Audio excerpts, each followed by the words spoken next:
Oh, Go? go. Okay.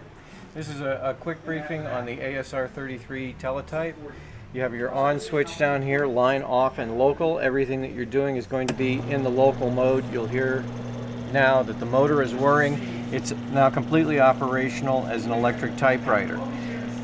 What you have on the side here is a tape punch. The message, if this is in the on position, the message typed here will duplicate here on the tape. That's what we're going to do right now.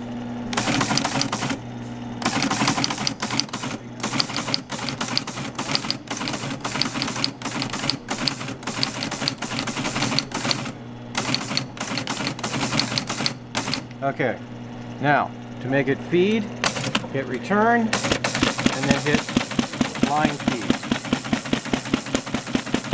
You have your message. Quick brown fox jumped over the lazy dog.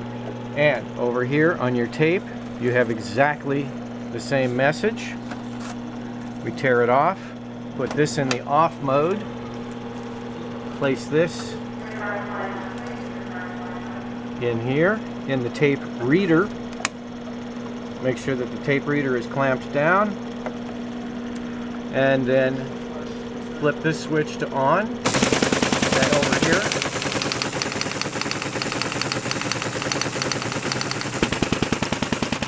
the quick brown fox jumped over the lazy dog, typed again, and in a position to be torn off.